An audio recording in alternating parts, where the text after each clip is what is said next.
সৰ্বনিবাসীসকল নতুন এটা ভিডিঅ'ত সকলোকে স্বাগতম জনাইছোঁ।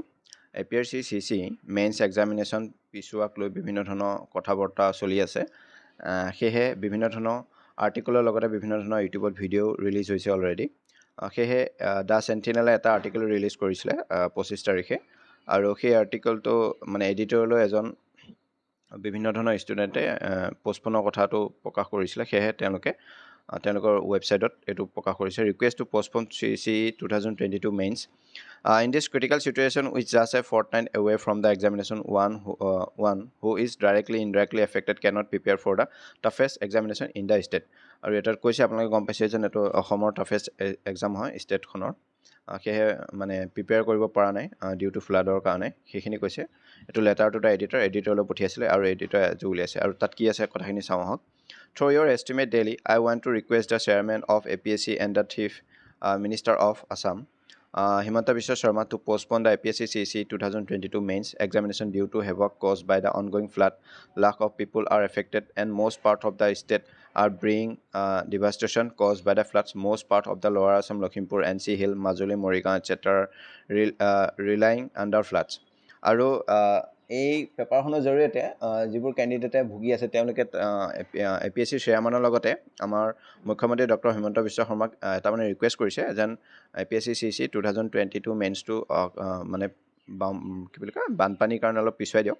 আৰু লাখ লাখ মানুহ বানাগ্ৰস্ত হৈ আছে, আৰু লগতে কেইখনমান মানে ডিষ্ট্ৰিক্টত কেইখনমান জিলাত বহুত এফেক্ট কৰিছে। সেইকেইখন হ'ল lower Assam, Lakhimpur, NC hill, Majuli, Morigaon etc. আৰু বিভিন্ন ধৰণৰ ঠাইত মানে বানপানী হৈছে। সেইটোলৈ তেওঁলোকৰ জৰিয়তে যেন পিছুৱাব লাগে, আৰু সেইটোকে এডিটৰজনক কৈছে। আৰু নেক্সট কি লিখিছে, in this critical situation, we just a fortnight away from the examination. One who is directly indirectly affected cannot prepare for the toughest examination in the state. Also, starting June 26, there will be increase in rainfall, which will continue even during the examination days, as pointed out by the ASDM.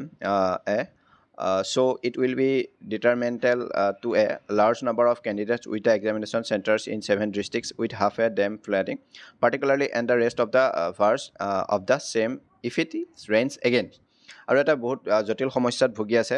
লগতে 26 তাৰিখৰ পৰা বৰষুণ হোৱা কথাটো অসমৰ যিটো মানে বতৰ বিজ্ঞানীয়ে সেইটো কৈছে যেন 26 তাৰিখৰ পৰা পৰীক্ষাৰ সময়লৈকে বৰষুণ পৰিব বুলি কৈছে, কিন্তু বৰ্তমান ৰ'দ বহুত দিছে। সেয়েহে কিজানি নকমিব পাৰে, কিন্তু এতিয়া যিটো কৈছিলে সেই তেতিয়া 25 তাৰিখৰ দিনাখন সেইটো মই কৈছোঁ যেন 26 তাৰিখৰ পৰা বৰষুণ হোৱাৰ কথা আছিলে। সেয়েহে যিটো পৰিস্থিতি আছে তাতকৈ বেছি ভয়াৱহ পৰিস্থিতিৰ সন্মুখীন হ'ব পাৰে। আৰু যদি অলপ ভালো হৈছে ৰ'দ দিয়াৰ কাৰণে, কিন্তু তেওঁলোকে মেণ্টেলি প্ৰিপেয়াৰ হৈ থকা নাই পৰীক্ষাৰ বাবে। সেয়েহে যদি আকৌ বৰষুণ পৰি যায় তেনেহ'লে তেওঁলোকৰ আকৌ কষ্ট হ'ব, সেইখিনিয়ে তেওঁলোকে কৈছে। আৰু এই যিমানখিনি ডিষ্ট্ৰিক্টত ষ্টুডেণ্ট আছে এটা বহুত ডাঙৰ সংখ্যক ষ্টুডেণ্টে এবাৰ মেইনছ এক্সাম দিব, কাৰণ যিহেতু 10,000 মেইনছ দিব, তাৰে ভিতৰত সেই 20খন ডিষ্ট্ৰিক্টৰ ভিতৰত বহুতখিনি ষ্টুডেণ্ট আছে।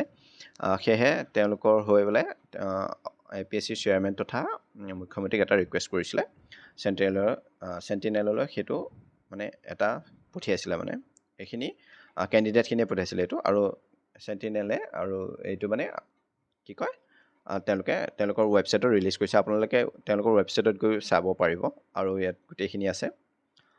ভিডিঅ'টো ইমানেই আছিলে, কিন্তু এতিয়া যিটো পৰিস্থিতি দেখিছোঁ, ৰ'দটো দি আছে যিহেতু, নিশ্চয় এইকেইদিনত বানপানী বহুত শুকাব। আৰু কিন্তু তথাপিও যদি চৰকাৰে ভাবে বা APSC বৰ্ডে কমিশ্যনখনে ভাবে, তেন্তে তেওঁলোকে এতিয়ালৈকে অফিচিয়েলি একো কোৱা নাই। যদি কিবা অফিচিয়েলি পষ্টপনৰ কথা আহে তেন্তে আমি নিশ্চয় জনাম। ভিডিঅ'টো আজি ইমানেই। যদি ভাল লাগিলে লাইক কৰিব, শ্বেয়াৰ কৰিব, চেনেলটো ছাবস্ক্ৰাইব কৰিব নাপাহৰিব। ধন্যবাদ।